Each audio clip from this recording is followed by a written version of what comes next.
I was sitting at my desk and I received a call on my cell phone, and the doctor let me know right away he had really bad news, and not the type of bad news that we would normally expect under these circumstances. And then he followed up very quickly to let me know that Carolyn was pregnant, but they had thawed and transferred another couple's embryos, and that so we were pregnant with another couple's genetic child. And it was just news that no one would ever expect to learn.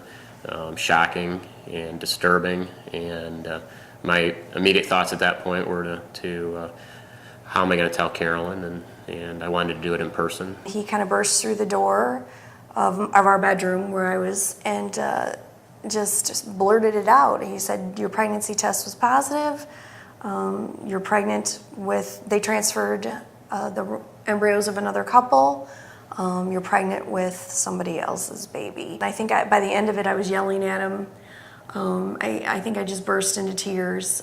Was rather hysterical. It was not a grace-filled moment at all. I do hold somebody accountable. I just don't know who, because we've never been afforded an explanation as to what has happened. Hopefully someday an explanation will come.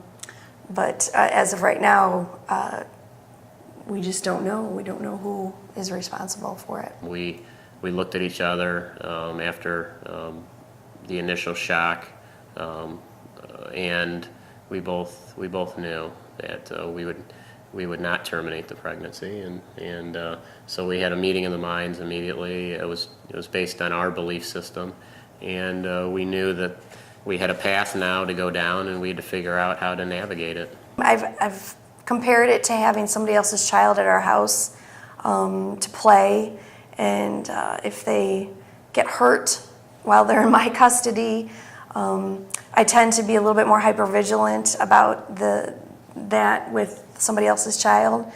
So I think there's been some hypervigilance with the care for this pregnancy because he belongs to somebody else, and we feel an extra responsibility. We take comfort in the fact that he's already loved by the Morell family as well. And so he's just, someday I'd like him to know it wasn't that we didn't want him or love him.